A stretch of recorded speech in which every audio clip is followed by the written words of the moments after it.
Two devastating earthquakes have hit Turkey and Syria. I'm Jeff Pierre, and this is The Seven from The Washington Post. It's Monday, February 6th. Let's get you caught up with today's 7 stories. First up, two powerful earthquakes hit Turkey and Syria this morning. The first one had a magnitude of 7.8, and it was followed by powerful aftershocks. It happened in southern Turkey near the Syrian border. Hours later, a second 7.5 magnitude quake hit southeastern Turkey. More than 1,500 people have died. That number is expected to rise as rescuers race to save people trapped beneath buildings. We'll have live updates on this story at WashingtonPost.com.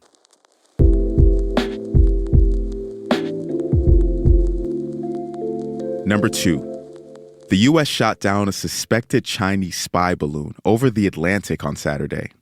Onlookers in South Carolina caught a good look at the balloon going down close to Myrtle Beach. Twitter user @YoDannyMusic posted a video where you can hear people's reactions. They shot it. They shot the balloon down. They just shot it. It's coming down. It's big. Oh, good. They shot it down. Shut it down. Oh, my God. The balloon spent 8 days flying over North America, starting in Alaska on January 28th. U.S. officials said that they waited to shoot it down until it was over the ocean to avoid any risk of hurting something on the ground. China claims it was a weather balloon blown off course.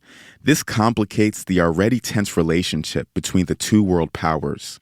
Last week, Secretary of State Antony Blinken was supposed to hop on a plane to Beijing for a diplomatic trip, but the U.S. postponed it.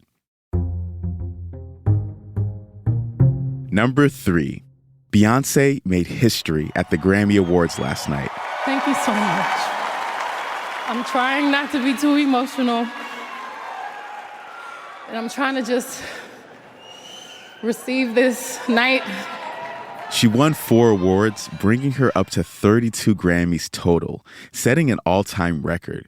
But she missed out on Album of the Year. That went to Harry Styles.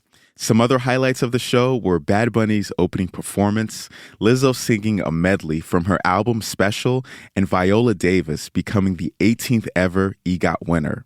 An EGOT winner is someone who has won an Emmy, Grammy, Oscar, and Tony Award in their lifetime.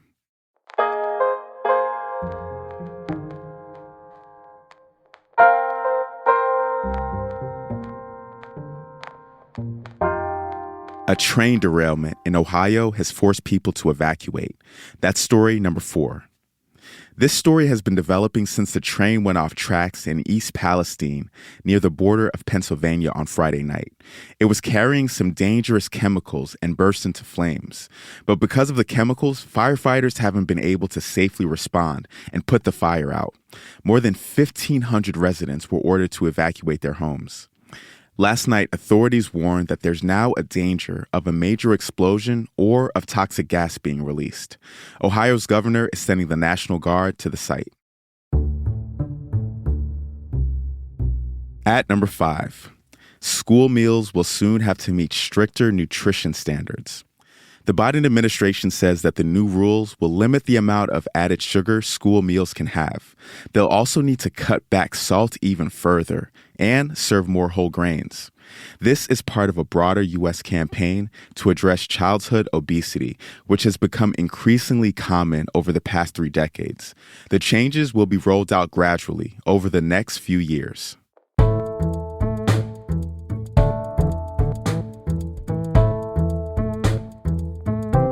Number 6. An Arctic blast brought absurdly cold weather to New England this weekend. Wind chill at the top of Mount Washington, which is in New Hampshire, hit minus 108 degrees. That's a U.S. record. And it's slightly colder than the average on Mars last week. Colder than Mars. That's crazy. That's according to NASA. Across New England, people reported trees exploding. That's the result of quickly expanding water stored in sap. People also saw Arctic sea smoke, frostquakes, and other cold weather phenomena.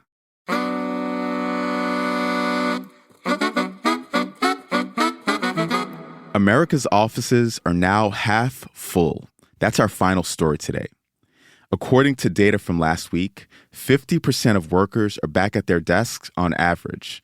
That's the most since the coronavirus pandemic hit in March of 2020. Many experts think that this could be as high as it's going to get, as flexible conditions have become the new normal for many white-collar workers. And just like that, you are all caught up. Don't forget to like and subscribe wherever you're listening to this podcast. I'm Jeff Pierre, and I'll meet you back here tomorrow.